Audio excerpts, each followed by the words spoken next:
नमस्कार मित्रांनो, think like गुरु या आपल्या यूट्यूब चॅनलवर तुम्हा सर्वांचे पुन्हा एकदा स्वागत आहे. आज आपण जी कंबाईन एक्झाम आहे त्याच्या पूर्व परीक्षेमध्ये जे जे रोगावरील MCQ आलेले आहेत त्याचा ॲनालिसिस करणार आहोत. टोटल 10-15 MCQ असणार आहेत. परंतु हे 10-15 MCQ मधून तुम्हाला जो त्याच्यातला फॅक्च्युअल डाटा आहे किंवा तुम्हाला काय लक्षात ठेवायचं आहे ते सर्व समजणार आहे. जर तुम्ही आरोग्य विभागाची भरतीचा अभ्यास करत असणार आहात तर हे लेक्चर तुमच्यासाठी मोस्ट इम्पॉर्टंट आहे. आणि जनरली रोगावरचे 3 MCQ आपल्याला पूर्व परीक्षेमध्ये पाहायला भेटतात आणि तिघी MCQ कशा पद्धतीने टॅकल करावे किंवा त्याचा डाटा कसा असावा ते आजच्या लेक्चरमध्ये तुम्ही पाहू शकतात. तर चला स्टार्ट करूया. तर आजचा आपला पहिला प्रश्न असणार आहे, तोंडावाटे घेतली जाणारी पोलिओची जी लस आहे खालीलपैकी कोणत्या प्रयोगशाळेत तयार केली जाते, असा प्रश्न विचारला होता. जो 2025च्या कंबाईन मधला हा प्रश्न असणार आहे. त्याने टोटल 4 प्रयोगशाळा दिलेल्या आहेत ने आपल्याला विचारलेलं आहे की खालीलपैकी कोणत्या प्रयोगशाळेमध्ये ही जी लस आहे ती बनवली जाते. ऑप्शन पहिला जर तुम्ही पाहिला फक्त म्हणजे त्यांचं म्हणणं आहे की फक्त Haffkine bio pharmaceutical corporation limited इथं बनली जाते. ऑप्शन 2 मध्ये पाहिलं तर पेनाशिया बायोटेक याच्यामध्ये सुद्धा ते बनवलं जातं असं त्यांचं म्हणणं आहे. ऑप्शन 3 मध्ये जर पाहिलं तर ब क म्हणजे या वरच्या ज्या 3 आहेत या तिघांमध्ये पोलिओची जी लस आहे ती बनवली जाते. आणि 4 जर पाहिलं तर ड फक्त. तर तुम्हाला विचारलेलं आहे की कोणत्या प्रयोगशाळेत ती तयार केली जाते. जनरली जर तुम्ही कंबाईनचा पूर्वचा ट्रेंड पाहिला तर पोलिओ लस किंवा पोलिओ जो व्हायरस आहे याच्यावर 2 ते 3 वर्षामध्ये रिपीट होणारे प्रश्नांची संख्या ही अधिक असते. म्हणून पोलिओबद्दल तुम्ही इन्फॉर्मेशन काढून ठेवा. यदा कदाचित यावर्षी नाही तर कंबाईन ग्रुप सीचा जो पेपर असेल तिथं सुद्धा पोलिओबद्दल तुम्हाला प्रश्न पाहायला भेटतील. जनरली रोगावरचे जे प्रश्न आहेत त्यांचा सध्याचा ट्रेंड आहे की 3 प्रश्न हे रोगावर विचारले जात आहेत. म्हणून रोग तुम्ही चांगले काळजीपूर्वक पाहण्याची गरज आहे. आपल्या चॅनलवर टोटल एक सिरीज आहे. एक सिरीजमध्ये तुम्हाला 5 ते 6 लेक्चर पाहायला भेटतील. तेवढे रोग जरी तुम्ही करून गेले तर तुमचे 2 प्रश्न इझिली टॅकल होऊन जातील. कारण की ट्रेंड जर पाहिला तर 2 प्रश्न हे इझी स्वरूपात येतात आणि एक जो प्रश्न असतो तो अत्यंत डिफिकल्ट स्वरूपाचा येतो. थोडेसे लॉजिक लावून तो आपण सॉल्व्ह करू शकतो. इथं पोलिओची लस विचारलेला आहे. ऑप्शन जर पाहिले तर ऑप्शन ड मध्ये national institute of nutrition Hyderabad या ठिकाणी पोलिओची जी लस आहे ती बनत नाही. वरचे जे दिलेले आहेत Haffkine bio pharmaceutical corporation limited या ठिकाणी पोलिओची लस बनते. पेनाशिया बायोटेक इथं सुद्धा बनते आणि बायोमेड गाझियाबाद इथं सुद्धा पोलिओची लस जी आहे ती बनत असते. आता आपण पुढे पाहणार आहोत की हा पोलिओ नेमका काय आहे आणि पोलिओबद्दल थोडीफार इन्फॉर्मेशन आपण घेऊया. म्हणजे येणाऱ्या पेपरामध्ये तुम्हाला पोलिओवरचा जर प्रश्न विचारला तो इझिली टॅकल तुम्हाला करता येईल. तर आता आपण पोलिओबद्दल जर इन्फॉर्मेशन पाहायला गेलं तर पोलिओचा जो कारक आहे तर पोलिओ व्हायरसमुळे हा जो रोग आहे तो होत असतो आणि हा एक गंभीर संसर्गजन्य रोग आहे. संसर्गजन्य का आहे? कारण की पोलिओचा जो व्हायरस आहे मलमुख मार्गाने म्हणजे ज्याला आपण म्हणतो फॅको ओरल या मार्गाने तो पसरत असतो. ओके, तर संक्रमित व्यक्तीचे दूषित मल, दूषित पाणी, त्याचं अन्न, दूषित हात, तर याद्वारे हा रोग जो आहे तो पसरत असतो. म्हणून आपण त्याला म्हणतो हा एक गंभीर संसर्गजन्य रोग आहे. नेमका अटॅक कुठे करतो? पोलिओचा जो व्हायरस आहे तो आपल्या मज्जासंस्थेवर अटॅक करतो. ओके, शरीरातली जी केंद्रीय मज्जासंस्था असते त्याच्यावर हा अटॅक करत आहे. याचं जर लक्ष जर पाहायला गेलं तर जे 5 वर्षाखालील मुलं जी असतात त्यांना हा पोलिओ व्हायरस मोठ्या प्रमाणात होत असतो आणि याचा जो परिणाम आहे याचा परिणाम असणार आहे पॅरालिसिस व्यक्तीला होतो आणि गंभीर प्रकरणामध्ये श्वसन अपयशाने सुद्धा याचा व्यक्तीचा मृत्यू हा होत असतो. तर पोलिओचं कारक तुम्हाला लक्षात ठेवायचं आहे. पोलिओ व्हायरसमुळे होणार आहे आणि कुठं हल्ला करतो तर केंद्रीय मज्जासंस्थेवर तो हल्ला करत असणार आहे. या पोलिओचे जर तुम्ही पाहायला गेले तर टोटल 3 टाईप आहेत. टाईप 1, टाईप 2 आणि टाईप 3 असे 3 टाईप याचे पाहायला भेटतात. सर्वात जो घातक असणार आहे आणि जो प्रचलित असणार आहे तो टाईप 1 असणार आहे. टाईप 2 जो आहे तो 2015 मध्ये नष्ट झालेला होता. टाईप 3 जो आहे तो 2019 मध्ये नष्ट झालेला होता. आता फक्त तुम्हाला टाईप 1चं सर्क्युलेशन पाहायला भेटतं. या व्हायरसची जर प्रोफाईल तुम्ही पाहिली तर कोणत्या ग्रुपमध्ये असणार आहे? एंटेरो व्हायरस या ग्रुपमध्ये हा जो व्हायरस आहे तो असणार आहे. आणि याचं जर कुटुंब पाहायला गेलं तर पिकोनाव्हायरडाई जो RNA व्हायरस आहे, RNA टाईपचा हा व्हायरस असणार आहे. आपल्याच एका MPSCच्या एक्झाममध्ये विचारलं होतं की पोलिओचा जो व्हायरस आहे तो कोणत्या टाईपचा आहे, तर लक्षात ठेवायचं आहे हा RNA टाईपचा व्हायरस असणार आहे. आता आपण नुकतंच बोललो की हा एक संसर्गजन्य रोग आहे आणि याचा प्रसार कशा पद्धतीने होतो तर मल मूक मार्ग किंवा दूषित पाणी, अन्न आणि हात याद्वारे याचं जे प्रसरण आहे ते होणार आहे. याचा इन्क्युबेशन पिरियड जो असतो तो 7 ते 14 दिवस असतो आणि रेंज जी असणार आहे 3 ते 35 दिवस याची रेंज असणार आहे. मुखाद्वारे याचं संसर्गजन्य होतो, आतड्यात विषाणूची वाढ होते. ओके, या टाईपमध्ये याचं संक्रमण जे आहे ते होणार आहे. पोलिओ जो रोग आहे त्याचा प्रतिबंध करण्यासाठी आपण काय करतो, आपण वॅक्सिनेशन करतो आणि 2 प्रकारचं वॅक्सिनेशन पोलिओमध्ये तुम्हाला पाहायला भेटतं. पहिला जो प्रकार आहे तो असणार आहे OPV, ज्याला ओरल पोलिओ वॅक्सिन असं म्हणतात, आणि जो दुसरा प्रकार आहे तो म्हणजे IPV, याला फुल फॉर्म आहे इनॲक्टिवेटेड पोलिओ वॅक्सिन. ओके, तर आपण भारतामध्ये जी पल्स पोलिओ मोहीम वापरत असतो त्याच्यामध्ये आपण OPVचा वापर करतो आणि राष्ट्रीय लसीकरण कार्यक्रम जो आहे ज्याला आपण UIP म्हणतो त्याच्यामध्ये IPVचा वापर हा केला जातो. OPVचं जे नाव आहे ती सॅबिन वॅक्सिन आहे आणि IPVचं नाव जर पाहिलं तर ती असणार आहे साल्क वॅक्सिन. OPV जी डेव्हलप केलेली आहे ती सॅबिन यांनी डेव्हलप केलेली होती आणि त्यांच्या नावावरून आपण तिला सॅबिन वॅक्सिन असं म्हणतो आणि ही तोंडाद्वारे दिली जाणारी एक लस आहे. ड्रॉपच्या स्वरूपात ही लस दिली जातं. आता OPVमध्ये जर तुम्ही पाहिलं तर जे पोलिओचे विषाणू आहेत ते जिवंत असतात, परंतु कमजोर स्वरूपामध्ये ते प्रोव्हाइड केले जातात आणि याचा एक मुख्य उद्देश असणार आहे तो म्हणजे OPV ही स्वस्त असणार आहे. OPV ही स्वस्त आहे. देशभरामध्ये जी पल्स पोलिओ मोहीम वापरतात त्याच्यामध्ये OPVचा वापर केला जातो आणि सॅबिन वॅक्सिन ही तोंडाद्वारे दिली जाते. हा पॉईंट तुम्हाला लक्षात ठेवण्यासारखा आहे. जी साल्क वॅक्सिन आहे तिच्यामध्ये जर तुम्ही पाहिलं तर पोलिओचे मृत म्हणजे जे किल्ड व्हायरस असणार आहे ते IPV मध्ये ॲक्ट केले जातात आणि IPV कशा पद्धतीने दिली जाते तर इंजेक्शनच्या स्वरूपामध्ये आपण IPV ही देत असतो. आता ही डेव्हलप कोणी केलेली आहे, साल्क यांनी डेव्हलप केलेली आहे. म्हणून साल्कची जी व्हॅक्सिन आहे तिला आपण IPV असं म्हणत असतो. IPV म्हणजे साल्कची व्हॅक्सिन असणार आहे. जर तुम्हाला सुरक्षिततेच्या बाबतीत बोलायचं झालं तर IPV जी व्हॅक्सिन असणार आहे ती अत्यंत सुरक्षित असेल. तिच्यापासून VAPPचा धोका असणार नाही. VAPP म्हणजे नेमकं काय? VAPP म्हणजे चा अर्थ आहे vaccine, A for associated, P for paralytic आणि P फॉर पोलिओ. तर वॅक्सिन असोसिएटेड पॅरालिटिक पोलिओ ही एक दुर्मिळ कंडिशन आहे. कधीकधी OPVमुळे VAPP होऊ शकतं, परंतु दुर्मिळ कंडिशन आहे. धोका त्याच्यात असणार आहे, म्हणून OPV थोड्याफार प्रमाणात धोकेदायक आहे, परंतु IPV जी आहे ती सगळ्यात जास्त तुम्हाला पाहायला भेटेल की सुरक्षित असणार आहे. भारतामध्ये जर तुम्ही IPV जिला इनॲक्टिवेटेड पोलिओ लस असं म्हटलं जातं तिचं जे शेड्यूल पाहिलं तर पहिला जो डोस असतो तो 6 आठवड्यामध्ये दिला जातो. दुसरा जो डोस असणार आहे तो 14 आठवड्यात दिला जातो आणि त्याच्यानंतर बूस्टर डोस आपण 16 ते 24 महिन्यामध्ये बालकाला हा देत असतो. हिला साल्कची वॅक्सिन बोलतात, जे आपण आधी पाहिलं होतं इंजेक्शनद्वारे दिलं जातं आणि ही अत्यंत सुरक्षित आहे. नंतर पल्स पोलिओ मोहीम जी राबवली गेलेली होती भारतामध्ये, याचं उद्दिष्ट नेमकं काय आहे तर 0 ते 5 वर्ष वयोगटातील प्रत्येक मुलाला एकाच वेळीस OPV देणं हे याचं उद्दिष्ट असणार आहे. बूथ टू बूथ ही मोहीम असते. राष्ट्रीय स्तरावर एकाच दिवशी लसीकरण केलं जातं, ज्याला आपण नॅशनल इम्युनायझेशन डे असं म्हणतो. नंतर स्पेशल टीम याच्यामध्ये पाठवली जाते, रेल्वे स्टेशन, बस स्टँड, दुर्गम भागासाठी जे आपण नेहमी पाहत असतो, आणि घरोघरी जाऊन याची खात्री करणे हे सुद्धा आपले आरोग्यसेवक आरोग्यसेविका यांचं काम असणार आहे. आता जागतिक स्तरावर 1988 पासून निर्मूलनासाठी प्रयत्न करण्यात आलेले होते ग्लोबल पोलिओ इरॅडिक्शन इनिशिएटिव्ह, ज्याला GPEI जो होता तो 1988 मध्ये लॉन्च केला गेलेला होता आणि याचे जे प्रमुख भागीदार जर तुम्ही पाहिले तर युनिसेफ, रोटरी क्लब, CDS आणि वर्ल्ड हेल्थ ऑर्गनायझेशन हे यांचे प्रमुख क्लब होते. आता जनरली लास्टला जे जॉईन झालेले आहेत, बिल गेटची जी फाउंडेशन होती ती पोलिओसाठी जॉईन झालेली आहे.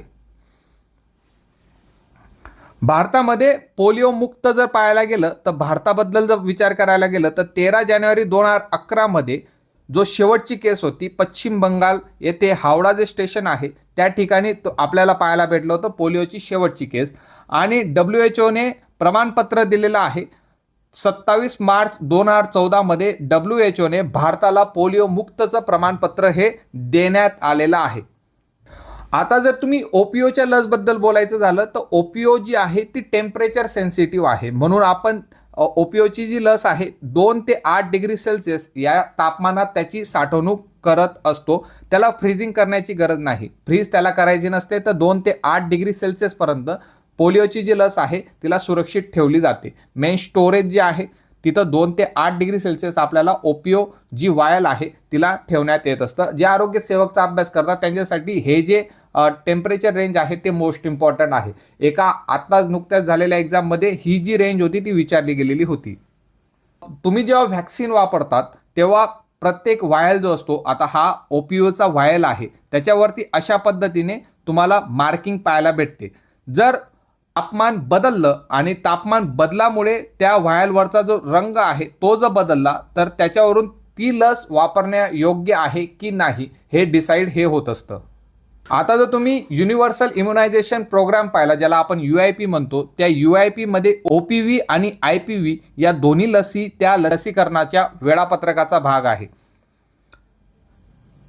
नंतर नॅशनल पोलिओ सर्वेलन्स प्रोजेक्टमध्ये AFP केस ट्रॅकिंगसाठी WHO समर्पित हा एक प्रोजेक्ट आहे. आणि लसीकरण जिथं कमी असेल त्या विशेष भागामध्ये आपण काय करतो, OPV आणि IPVचं संरक्षण हे प्रोव्हाइड करत असतो. आता महत्त्वाचे मुद्दे कोणकोणते आहेत, याचा जो व्हायरस आहे तो कोणत्या प्रकारचा आहे, तर RNA एंटोव्हायरस जो आहे तो या टाईपचा आहे. प्रसार कशा पद्धतीने होतो, फेको ओरल रूटच्या द्वारे होतो. याच्यामध्ये काय होणार आहे, पॅरालिसिस होणार आहे. भारतामध्ये शेवटचा केस 2014 मध्ये पोलिओमुक्त झालेला होता. 2011 मधला शेवटचा केस जो होता तो हावडा इथं होता. पश्चिम बंगालमधला हावडा जे आहे तिथं 2011 साली शेवटची केस आपल्याला पाहायला भेटली होती. याच्या 2 लस आहेत, एक आहे OPV, एक आहे IPV. OPV मध्ये तुम्हाला लाईव्ह म्हणजे जिवंत व्हायरस तुम्हाला पाहायला भेटेल आणि ही ओरली दिलं जातं म्हणजे तोंडावाटे दिली जातं. IPV जे आहे त्याच्यामध्ये किल्ड असतात आणि इंजेक्शनद्वारे ते दिलं जातं. धोके कशात आहे, तो OPV मध्ये VAPP आणि CVDPV चा धोका हा पाहायला भेटतो. IPV मध्ये हा धोका तुम्हाला पाहायला भेटत नाही. तपासणी जी आहे AFP सर्व्हिलन्सच्या द्वारे होतं. 14 दिवसात 2 स्टूल सॅम्पल हे घेतले जातात. याचा स्रोत आहे तो फक्त मानव आहे आणि मानव असल्यामुळे या रोगाचं संपूर्ण निर्मूलन करणं शक्य झालेलं आहे. आणि याच्यासाठी जी फेमस मोहीम आहे ती आहे पल्स पोलिओ मोहीम. 0 ते 5 वर्ष गटासाठी ही पल्स पोलिओ मोहीम राबवण्यात येत असते.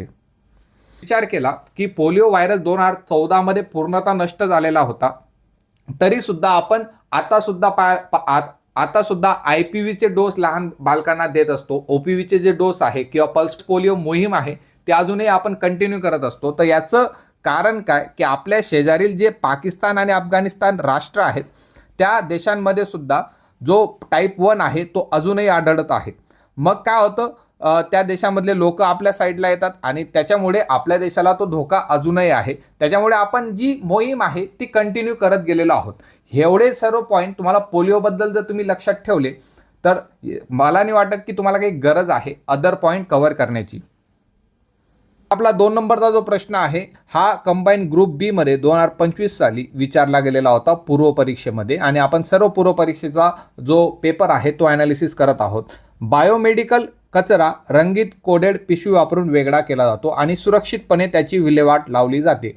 कोणती रंगीत कोडेड पिशवी मानवी शारीरिक कचऱ्यासाठी वापरली जाते, तर टोटल आपल्याला माहिती आहे की 4 प्रकारच्या पिशव्या ज्या आहेत त्या विचारल्या जातात. याच्यावरचं जे यूट्यूब लेक्चर आहे ते आपण ऑलरेडी अपलोड केलेलं आहे. 2016चा जो रूल होता त्याच्यानुसार ज्या पिशव्या आहेत त्या वापरल्या जातात. ऑप्शन पहिलं आहे लाल पिशवी, ऑप्शन बी आहे पिवळी पिशवी, ऑप्शन सी आहे निळी पिशवी आणि ऑप्शन डी आहे पांढरी पारदर्शक पिशवी. तर सिंपल प्रश्न आहे, जी पिवळ्या कलरची पिशवी असते त्याच्यामध्ये जे मानवी शरीराचा जो अवयव आहे, मानवी शारीरिक कचरा जो आहे त्याच्यासाठी आपण पिवळी पिशवी ही वापरत असतो. सिंपल प्रश्न आहे, थोडं डिटेलमध्ये एक्सप्लेन पाहूया. तर आपण मागच्या एका लेक्चरमध्ये ही जी 2016चा जो रूल होता त्याबद्दल डिस्कशन केलेलं होतं आणि बायोमेडिकल वेस्ट मॅनेजमेंट जो रूल आहे 2016चा त्याच्यामध्ये टोटल कलर कोडिंग जी केली गेलेली आहे ती 4 पिशव्यांसाठी कलर कोडिंग केलेली आहे. येलो कलरची पहिली पिशवी, रेड कलरची दुसरी, 3 नंबर व्हाईट ज्याला ट्रान्सलुकंट कॅटेगरी म्हटलं जातं आणि 4 नंबरमध्ये ब्लू कलरची पिशवी होती. तुम्हाला माहीत पाहिजे की जो कचरा आहे तो आपल्याला कशा पद्धतीने टाकायचा आहे. येलो कॅटेगरीमध्ये जर पाहायला गेलं तर ह्युमन ॲनाटॉमिकल वेस्ट जे आहे ते आपण येलो कलरच्या कॅटेगरीमध्ये टाकलं जातो. हृदय वगैरे जे असतं किंवा एखादा पार्ट माणसाचा बाहेर निघालेला असतो तर त्याला येलो कॅटेगरीमध्ये आपण येलो कलरच्या पिशवीमध्ये आपण त्याला टाकत असतो. नंतर एक्सपायर्ड मेडिसिन जे आहेत ते सुद्धा याच्यात टाकलं जातं. मायक्रोबायोलॉजी बायोटेक्नॉलॉजिकल जो वेस्ट आहे तो सुद्धा याच्यामध्ये टाकला जातो. कचरा जो आहे तो कशा पद्धतीने आपण त्याला डम्पिंग करू शकतो, तर इन्सिनरेशन और डीप ब्युरियल ही जी प्रोसेस आहे म्हणजे त्याला जाळला जातो किंवा एका ठिकाणी त्याला गाळला जातो, या टाईपमध्ये आपण हा जो कचरा आहे त्याला त्या कचऱ्याची आपण विल्हेवाट लावू शकतो. दोन प्रोसेस आहेत, एक तर त्याला जाळून टाका किंवा त्याला खोल खड्ड्यामध्ये बुजा. तर येलो कॅटेगरीमध्ये हा सर्व वेस्ट तुम्हाला पाहायला भेटतो. रेड कॅटेगरी जर पाहिली म्हणजे लाल कलरच्या पिशवीमध्ये आपण काय टाकू शकतो, तर त्या सिरिंज आहेत, आय व्ही सेट जे आहेत, इथं 5 सिरिंज आहे, आय व्ही सेट जे आहेत, ओके, निडल्स असतात, ग्लोव्ज असतात, प्लास्टिक ट्यूबिंग जी असते, त्या सर्वांना आपण रेड कॅटेगरीमध्ये टाकत असतो. याच्यामध्ये आपण ऑटोक्लेविंग करतो म्हणजे त्याला एक टेम्परेचरवर वाढून त्याच्यामधले जे विषाणू असतात, जीवाणू असतात, जे पण त्याच्यामध्ये पार्टिकल असणार आहे त्यांना मारून टाकतो आणि त्याच्यानंतर त्याचं श्रेडिंग केलं जातं म्हणजे त्याला बारीक बारीक तुकडे करून पुन्हा त्याला रिसायकल केलं जातं. इथं तुम्हाला मध्ये पाहायला भेटतं रिसायकलचं चिन्ह आहे म्हणजे रेड कॅटेगरीमधला जो कचरा असणार आहे तो रिसायकल हा होत असतो. व्हाईट कॅटेगरीमध्ये ज्याला आपण ट्रान्सलुसंट असं म्हणतो, आता ही पंक्चर प्रूफ राहते म्हणजे पंक्चर झालेलं पाहिजे नाही. ओके, पंक्चर प्रूफ याच्यासाठी कारण की त्याच्यामध्ये आपण शार्प जे निडल्स असतात, स्केल्पल असतात, त्या सर्वांना आपण इथं पहा निडल्स तुम्हाला पाहायला भेटते, स्केल्पल जे असतील, शार्प ज्या पण वस्तू आहेत त्या आपण व्हाईट कलरच्या कॅटेगरीमध्ये टाकत असतो. याच्यामध्ये सुद्धा आपण श्रेडिंग ही करत असतो आणि मायक्रोवेव्हिंग सुद्धा ही प्रोसेस आपण त्या कचऱ्याचं निर्मूलन करण्यासाठी करत असतो. ब्लू कॅटेगरी मोस्ट इम्पॉर्टंट तुम्हाला भेटते. त्याच्यामध्ये जे ग्लासवेअर आहेत म्हणजे काचेचे वस्तू जे आहेत ते फुटलेले असतील, तुटलेले असतील म्हणजे काचेची एखादी बॉटल असेल, ब्रोकन व्हायल, अशा पद्धतीने जे तुटलेल्या वस्तू असतात त्या सर्वांना आपण ब्लू कॅटेगरीमध्ये टाकत असतो आणि या कचऱ्याचं निर्मूलन करण्यासाठी आपण डिसइन्फेक्शन ही प्रोसेस वापरत असतो. मोस्ट इम्पॉर्टंट काय काय असेल तर रेड कॅटेगरी तुम्हाला यावेळेस विचारू शकतात किंवा व्हाईट जी कॅटेगरी आहे ती सुद्धा तुम्हाला पाहायला भेटू शकते. तर हे बायोमेडिकल वेस्ट मॅनेजमेंट रूल जो आहे तो 2016चा आहे आणि त्या टाईपमध्ये प्रश्न जो होता तो 2025 मध्ये विचारला गेलेला होता. ओके,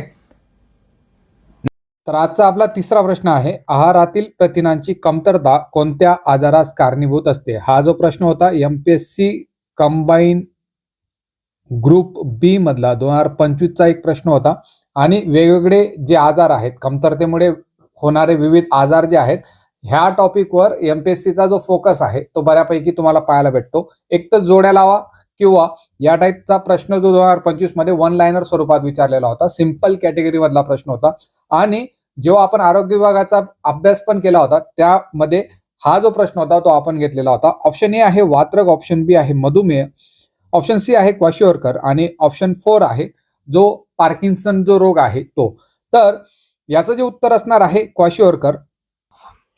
आता या प्रश्नाकडे जर अनालिसिस करायला गेलं तर आपल्याला काही जे रोग आहेत, जे विविध रोग आहेत जे कमतरतेमुळे होतात, त्याची कारणं आणि त्याची लक्षणं या गोष्टींकडे थोडंसं फोकस करणं गरजेचं आहे. तर आता तुम्ही स्क्रीनवर पाहू शकतात सार्वजनिक आरोग्य विभागाचा पोषण आणि आहार जनजागृतीचा जो चार्ट आहे त्याबद्दल आपण डिस्कस करणार आहोत. इथं जर तुम्ही पाहिलं तर क्वाशिओरकर जो आहे तो प्रथिनांच्या कमतरतेमुळे होतो. त्याच्यात पोटाचा घेर वाढणे, फुगलेले पोट, अंगावर सूज आणि त्वचा कोरडी. जे फुगलेलं पोट आहे त्याच्यासाठी इडिमा जो शब्द असतो तो आपण क्वाशिओरकरच्या बाबतीत बोलू शकतो आणि जेव्हा तुम्हाला वाटलं की इडिमा कशाचं लक्षण आहे तर तो क्वाशिओरकरचा लक्षण असणार आहे. मग याच्यामध्ये तुम्हाला जो महत्वाचा प्रश्न म्हणजे या टाईपचे जे प्रश्न असतात ते तुम्हाला एक्झाम मध्येही पाहायला भेटतात. जसं तुम्ही पाहिलाच असेल प्रश्न की जीवनसत्व अ च्या कमतरतेमुळे काय होतं, तर रातआंधळेपणा हा जो रोग आहे तो जीवनसत्व अ च्या कमतरतेमुळे होतो. नंतर जीवनसत्व क च्या कमतरतेमुळे स्कर्वी रोग होणार आहे. जीवनसत्व B1 च्या कमतरतेमुळे बेरीबेरी हा रोग होणार आहे. जीवनसत्व B3 च्या कमतरतेमुळे पेलेग्रा हा रोग होणार आहे. तर हे जे जीवनसत्वाचे कमतरतेमुळे होणारे रोग आहेत त्याच्यावर तुम्हाला थोडं फोकस करणं गरजेचं आहे. जनरली हा प्रश्न या टाईपचे जे प्रश्न येणार आहेत ते जोड्या लावायला विचारला जातात. नंतर पुढे पहा, जीवनसत्व ड च्या कमतरतेमुळे रिकेट्स ज्याला आपण मुडदूस म्हणतो, हा जो रोग आहे तो याच्यामध्ये होणार आहे. जे बालक असतात त्यांच्यामध्ये हाडं जे असतात ते मऊ होतात आणि पाय वाकणे, ज्याला धनुष्यवाद म्हटलं जातं. तर रिकेट जो असेल तो जीवनसत्व ड च्या कमतरतेमुळे होणार आहे. नंतर आयोडीनच्या कमतरतेमुळे गॉइटर हा रोग होतो. जो तुम्ही गॉइटर हा रोग जो आहे, गॉइटर कशाच्या कमतरतेमुळे होतो? आयोडीनच्या कमतरतेमुळे होतो. हा जो प्रश्न आहे, जो 1 जून 2025 ला संयुक्तचा पेपर झालेला होता, कंबाईन गट क चा पेपर झालेला होता. तिथं हा जो पॉइंट होता तो त्यांनी विचारलेला होता. तर तुम्ही एक गोष्ट लक्षात ठेवा, हा जो तक्ता आहे तो किती इम्पॉर्टंट आहे. याच्यामध्ये काय होतं, तर याच्यामध्ये गळ्यातील जे थायरॉइड ग्रंथी आहेत त्यांना सूज येते, आवाजात बदल होतो आणि आपण जो श्वास घेतो त्याला त्रास निर्माण होत असतो. मग जीवनसत्व ड च्या कमतरतेमुळे ओमेलेशिया हा जो रोग आहे तो होणार आहे आणि प्रौढांमध्ये हाडे मऊ आणि ठिसूळ होतात. म्हणजे हा जो रोग असेल तो प्रौढांमध्ये होणार आहे आणि प्रौढांचे जे हाडं आहेत ते मऊ आणि ठिसूळ बनतात आणि हाडांमध्ये वेदनाही होत असते. जीवनसत्व B12 जी B12 आहे त्याच्यामुळे पर्निशियस ॲनिमिया हा रोग होतो. लाल रक्तपेशींची जी संख्या आहे ती कमी होते, अत्यंत थकवा जाणवतो आणि जिभेला लाली जी होते ते याचं मुख्य लक्षण असणार आहे. लोह किंवा हिमोग्लोबिनच्या कमतरतेमुळे ॲनिमिया रोग होतो, ज्याला मराठीमध्ये रक्तक्षय म्हणतात. आणि याच्यामुळे काय होते, त्वचा जी असते ती फिकट होते, लवकर थकवा येतो, चक्कर येणं आणि श्वास फुलणे. जनरली मी हे फास्ट घेतोय कारण की ऑलरेडी आपले लेक्चर या सर्व रोगांवर झालेले आहेत.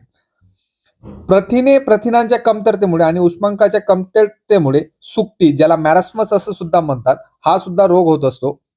नंतर फ्लोरीनच्या कमतरतेमुळे डेंटल कॅरी, ज्याला दंतक्षय म्हटलं जातं, किंवा कॅल्शियमच्या कमतरतेमुळे सुद्धा दंतक्षय जो रोग असेल तो होत असतो. आणि याचं जर तुम्ही मुख्य लक्षण पाहिलं, दातांवर काळे डाग, दात किडणे आणि दात दुखणे, हे जे लक्षणं आहेत ते कशाचे आहेत, तर दंतक्षय या रोगाचे असणार आहे. आणि दंतक्षय जो रोग असेल तो कशाच्या कमतरतेमुळे होतो, तर फ्लोरीनच्या कमतरतेमुळे दंतक्षय रोग हा होणार आहे. हा सुद्धा मोस्ट इम्पॉर्टंट पॉइंट आहे कारण की काही एक्झाम मध्ये हा सुद्धा विचारलेला आहे की फ्लोरीनच्या कमतरतेमुळे कोणता रोग होतो. कॅल्शियम आपल्याला माहिती आहे, त्याचे डायरेक्टली संबंध हाडांसोबत येतो. हाडं जे आहेत ते कमकुवत जे होणार आहेत ते कॅल्शियमच्या कमतरतेमुळे होणार आहे. नंतर बायोटीन, लोह आणि झिंक यांच्या कमतरतेमुळे तुमचे जे केस आहेत ते गळतात. म्हणून इथं जो मोस्ट इम्पॉर्टंट पॉइंट येतो तो असणार आहे बायोटीन. बायोटीनच्या कमतरतेमुळे काय होतं, तर त्याच्यामुळे केस विरळ होतात, अकाली केस पांढरे आणि नख तुटणे, हे जे कमतरतेमुळे होणार आहेत ते तुम्हाला लक्षात ठेवायचे आहेत. हा जो पॉइंट असणार आहे तो तुमचा मोस्ट इम्पॉर्टंट बनून जाईल. नंतर फॉलिक ऍसिडच्या कमतरतेमुळे न्यूरल ट्यूब डिफेक्ट जे असणार आहे ते फॉलिक ऍसिडच्या कमतरतेमुळे असेल. गर्भाचा जो मेंदू आहे किंवा मणक्याचा जो विकास आहे तो अपूर्ण होत असणार आहे, ते म्हणजे फॉलिक ऍसिडच्या कमतरतेमुळे. तर एवढे रोग तुम्हाला लक्षात ठेवायचे कारण की हे जे रोग आहेत ते वन लाइनरच्या स्वरूपात कंबाईन ग्रुप बी आणि कंबाईन ग्रुप सी याच्यामध्ये विचारले जातात. जर अजून थोडंसं डीप मध्ये गेलं, जेव्हा तुमची मेन्स एक्झाम राहते तेव्हा याच्यापैकी बरेचसे रोग जे आहेत ते जोड्या लावायमध्ये विचारले जातात. म्हणून या पूर्ण तक्ता जो आहे त्याचा स्क्रीनशॉट काढून ठेवा. मी टेलिग्राम ग्रुपवर सुद्धा हा जो आहे तक्ता तो शेअर करणारच आहे. आता आपला जो चौथा प्रश्न होता, खालीलपैकी कोणती लस त्वचेच्या थरामध्ये देण्यात येते? ऑप्शन 1 आहे टीटी, ऑप्शन 2 आहे बीसीजी, ऑप्शन 3 आहे जपानी मेंदू ज्वर आणि ऑप्शन 4 जे आहे पित्त ज्वर. ओके, तर हा प्रश्न एमपीएससी ग्रुप बी 2025 मध्ये प्रश्न विचारला गेलेला होता आणि याची जर लेवल मी ठरवली तर मॉडरेट टू टफ होता. रिझन सांगतो, टफ का, कारण की कोणत्या लेवल म्हणजे कोणत्या त्वचेच्या कोणत्या थरामध्ये देण्यात येते या टाईपचा अभ्यास कोणता विद्यार्थी करत नाही. मॉडरेट का, कारण की जर आपण थोडाफार एलिमिनेशन वापरण्याचा प्रयत्न केला किंवा तुम्हाला टीटी बद्दल, बीसीजी बद्दल, जपानी इन्फ्लेसिटीज बद्दल किंवा पित्त ज्वर बद्दल माहिती असेल तर तुम्ही 2 ऑप्शन एलिमिनेट करून हा प्रश्न सॉल्व्ह करू शकत होते. थोडं डीप मध्ये जाण्याचा प्रयत्न केलेला आहे. मग या प्रश्नासाठी आपल्याला पुढे याचा फायदा होण्यासाठी आपल्याला माहित पाहिजे की कोणती लस कुठं दिली जाते आणि कोणत्या लेवलमध्ये दिली जाते. तर एक तक्ता पाहूया, त्याच्यावरून तुम्हाला हा प्रश्न किंवा या टाईपचे जे प्रश्न भविष्यात येऊ शकतात ते टॅकल होऊ शकतात. आता हा लसीकरणचा तक्ता जो तुम्हाला दिसतोय याच्यामध्ये एक गोष्ट लक्षात ठेवायची, इंजेक्शनचे जे प्रकार आहेत ते टोटल 5 प्रकार आहेत. पहिला असतो इंट्राडर्मल. इंट्राडर्मल म्हणजे त्वचेच्या अगदी वरच्या थरामध्ये जर तुम्हाला इंजेक्शन दिलं गेलं तर त्याला म्हटलं जातं इंट्राडर्मल, ज्याला आपण ID सुद्धा म्हणू शकतो. इथं लिहून देतो मी. त्याला आपण ID सुद्धा म्हणतो. इंट्राडर्मल म्हणजे त्वचेचा अगदी वरचा जो थर असेल त्याला इंट्राडर्मल म्हटलं जातं. नंतर दुसरा जो थर असणार आहे सबक्युटिनियस. सबक्युटिनियस तुम्हाला दिसतंय. हा जो असेल त्वचे खालची जी चरबी असते त्या टाइप मध्ये दिला जातो. म्हणजे त्वचेच्या खालची जी चरबी आहे ही जी लस आहे ती देण्यात येते. तिसरा जर तुम्ही स्तर पाहिला तो असतो इंट्रामस्क्युलर. इंट्रामस्क्युलर म्हणजे स्नायूमध्ये आपल्याला ते इंजेक्शन असतं ते दिलं जातं. नंतर याच्यात अजून तुम्हाला 2 स्तर दिसत नसतील. ते 2 स्तर आहेत. पहिला स्तर असतो तो म्हणजे स्पायनल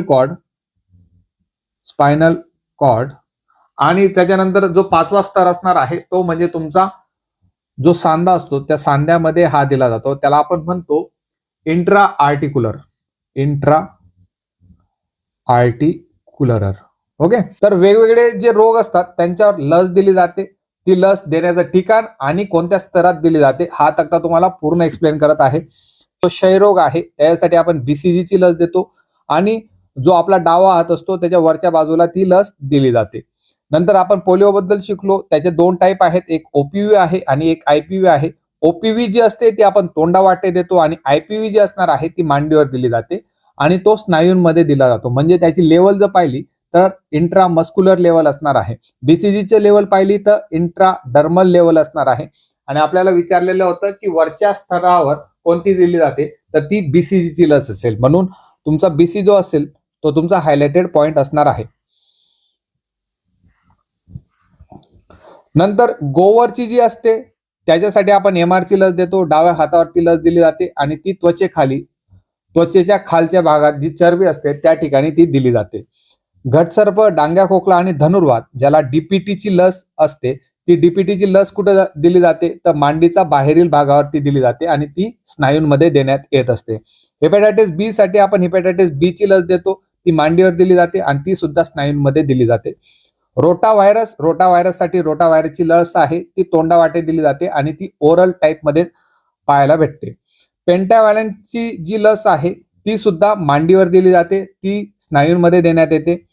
न्यूमोकोकल PCV ची लस सुद्धा मांडीत देण्यात येते आणि जी लस मांडीमध्ये तुम्हाला पाहायला भेटते ती स्नायूंमध्ये देण्यात येत असते. जपानी मेंदूज्वर ज्याला JE म्हटलं जातं डाव्या हातावर किंवा मांडीवर देते आणि ती सुद्धा त्वचे खाली असणार आहे. धनुर्वात आणि घटसर्प याच्यासाठी TD ची लस असेल ती वरच्या हातावर दिली जाते आणि ती सुद्धा स्नायूंमध्ये दिली जाते. मग आता पूर्ण ऑब्झर्वेशन मध्ये पाहिलं तर फक्त आणि फक्त तुम्हाला BCG ची जी लस आहे ती त्वचेच्या आत म्हणजे वरवर दिली जाणार आहे. तिला इंट्राडर्मल लेवलवर दिली जात असते. तर हा तक्ता तुम्हाला पाठ करण्यापेक्षा एक गोष्ट लक्षात ठेवायचं कोणत्या रोगासाठी कोणती लस ही दिली जाणार आहे. या 2 गोष्टी जर तुम्ही लक्षात ठेवल्या तरी सुद्धा एखादा प्रश्न जर आला तर तुम्ही इथून टॅकल करू शकतात. आता आपला 5वा प्रश्न आहे या खनिजाच्या अभावामुळे गलगंड हा आजार होतो. आयोडीन, लोह, कॅल्शियम आणि सोडियम. जसं आपण बोललो होतो गॉयटर जो रोग आहे गॉयटर रोग कशामुळे होतो. गलगंड म्हणजेच गॉयटर हा रोग. आणि हा जो प्रश्न होता तो आपल्याला कंबाईन ग्रुप सी च्या 2025च्या पेपरमध्ये पाहायला भेटला. लेवल जर पाहिली तर इझी लेवल होती कारण की गॉयटर बद्दल जनरली सर्वांना माहिती आहे की हा आयोडीनच्या कमतरतेमुळे होणारा रोग आहे. आणि आता मी मागच्या 2 प्रश्नापूर्वी जो तक्ता दाखवला त्या तक्त्यामध्ये हा प्रश्न इन्क्लुडेड होता. ओके. आता इथं जर तुम्ही पाहिलं तर सोडियमच्या कमतरतेमुळे तुम्हाला होतो हायपोनेट्रेमिया. हायपोनेट्रेमिया जो रोग आहे तो सोडियमच्या कमतरतेमुळे होतो आणि हायपोकॅलेमिया जो आहे तो पोटॅशियमच्या कमतरतेमुळे होतो. हे 2 जे रोग आहेत ते तुम्हाला लक्षात ठेवायचे आहेत. सोडियमच्या कमतरतेमुळे हायपोनेट्रेमिया आणि जो तुमचा पोटॅशियम आहे त्याच्या कमतरतेमुळे हायपोकॅलेमिया हा रोग होणार आहे. सोपा प्रश्न होता म्हणून जास्त डिस्कस करत नाही. ऑलरेडी आपलं डिस्कशन झालेलं आहे. तर आपला 6वा प्रश्न आहे ही औषधे मध्यवर्ती मज्जासंस्था, पचनसंस्था यांच्यावरील संवेदी चेता तंतूच्या टोकावर बद्ध राहतात. तर कोणती औषधे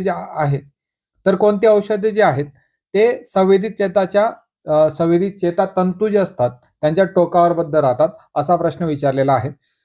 कॅनाबिनॉइड्स, ओपिओइड्स, मॉर्फिन आणि कोका अल्कलॉइड्स हे 4 ऑप्शन दिलेले होते. प्रश्न कधीचा आहे?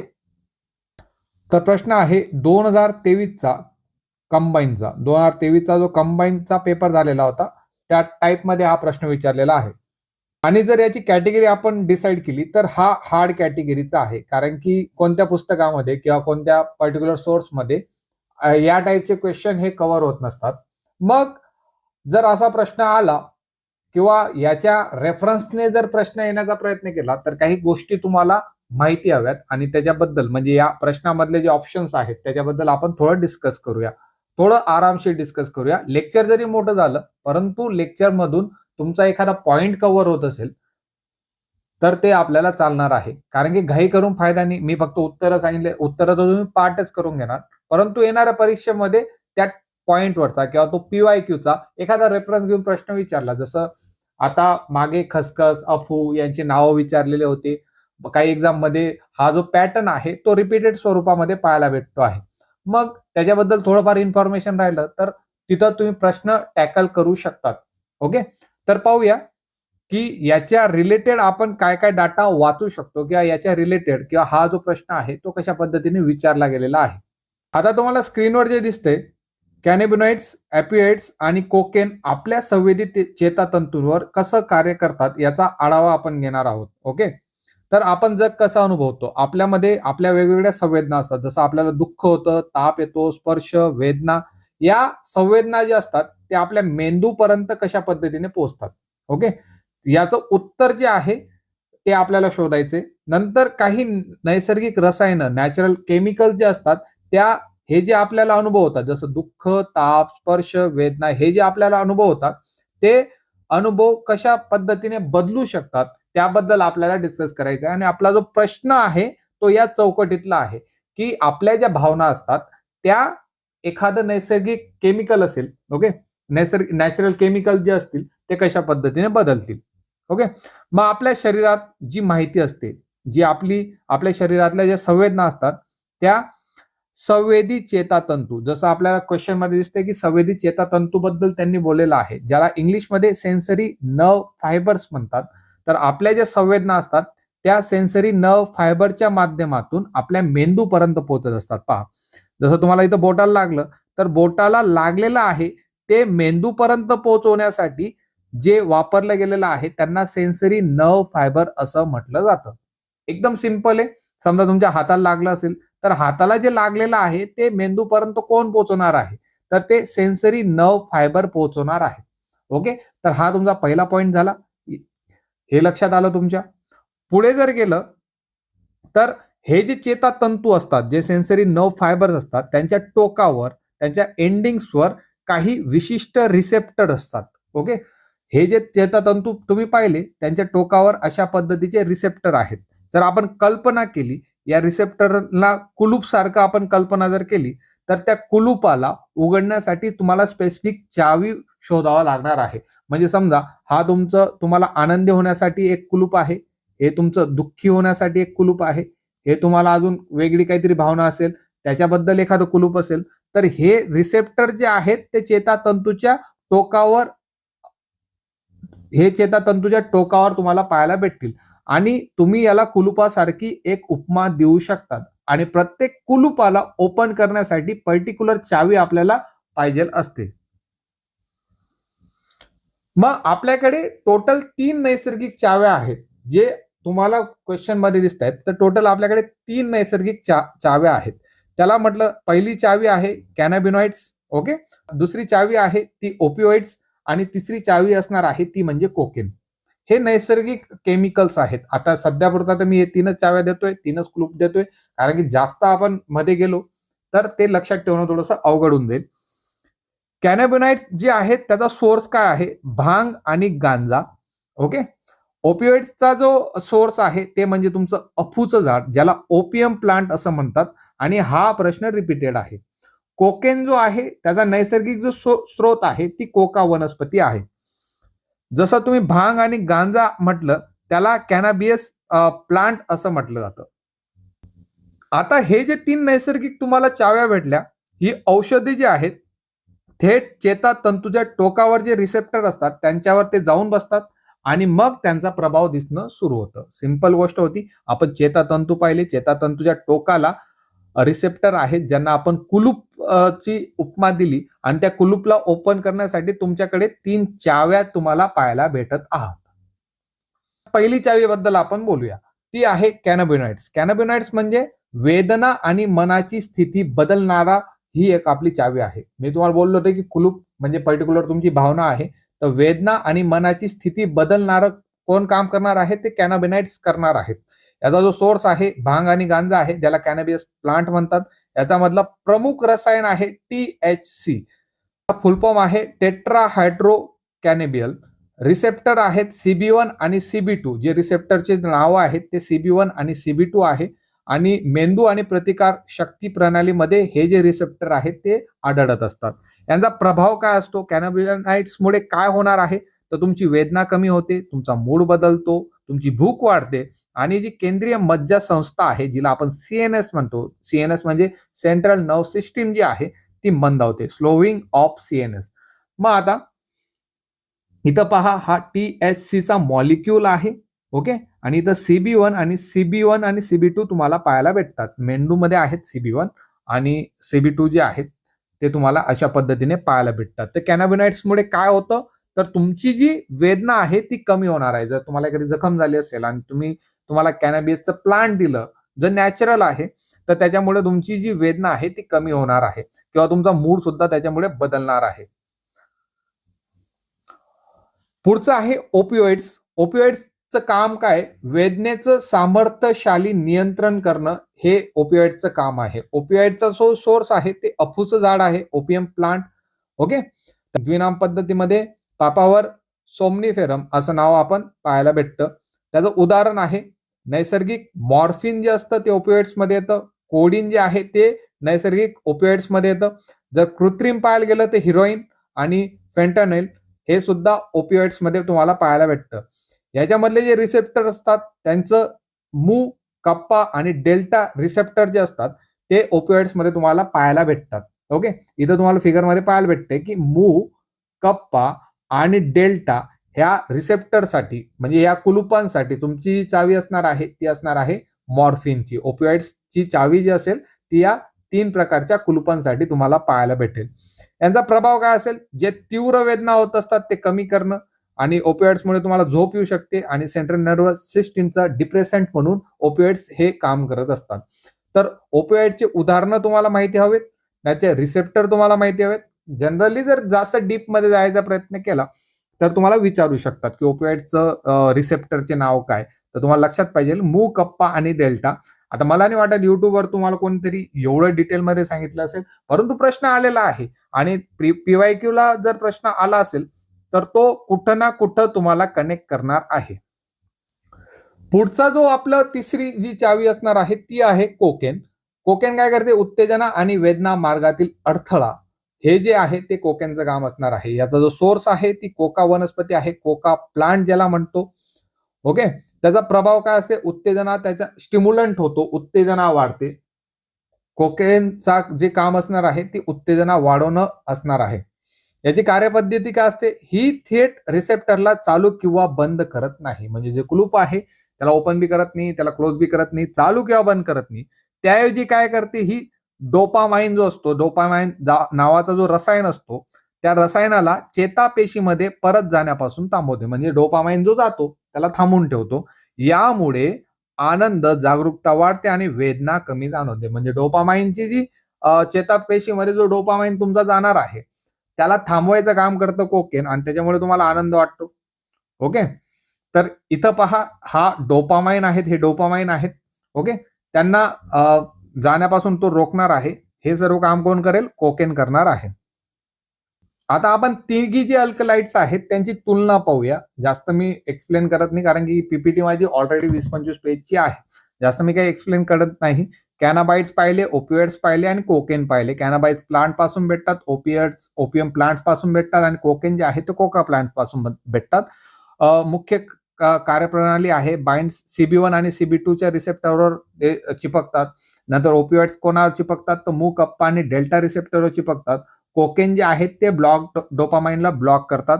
प्राथमिक प्रभाव काय आहे? पेन आणि मूड अल्टरेशन, याच्यामध्ये स्ट्रॉंग पेन रिलीफ, आणि याच्यामध्ये आहे स्टिम्युलंट, प्लेजर आणि अलर्टनेस. ओके, तर हे सर्व तिघी अल्कलाइड्स आहेत जे तुमच्या अराजपत्रित पूर्व परीक्षेच्या 2023च्या पेपरामध्ये विचारलं गेलेलं होतं. तर आपला प्रश्न काय आहे? आपण आपल्या प्रश्नाकडे जाऊया. तर आपल्या प्रश्नामध्ये विचारलं होतं की कोणती औषधे जी आहेत मध्यवर्ती मज्जासंस्था आणि पचन संस्था यांच्यावरील संवेदी चेता तंतूच्या टोकावर बद्ध राहतात. ऑप्शन मध्ये जर तुम्ही पाहिलं, कॅनाबाइड सुद्धा ती जी चेतासंस्था आहे त्याच्या टोकावर बंद राहणार आहेत. ओपिओइड्स पण राहणार आहेत. मॉर्फिन राहणार नाही, बंद नाही होत. ते काय करतं? फक्त तुमचं जो डोपामाइन आहे त्याला थांबवण्याचा प्रयत्न करतं. कोका पण तेच करतं. कोका मधला तो प्रकार होता मॉर्फिनचा. तर हे दोघे ऑप्शन इथून उडून गेले. उरलं तुमचं कॅनाबॉइड्स आणि ओपिओइड्स. आता ओपिओइड्स बाबत एक गोष्ट लक्षात ठेवा, ओपिओइडचा वापर कधी कधी आपण खोकला आणि अतिसारसाठी सुद्धा करत असतो. खोकला आणि अतिसार म्हणजे अफूचं जे झाड आहे, अफूचे फुलं भरपूर वेळेस तुम्ही पाहिले असतील की अफूचे फुलं खोकल्यासाठी सुद्धा वापरतात.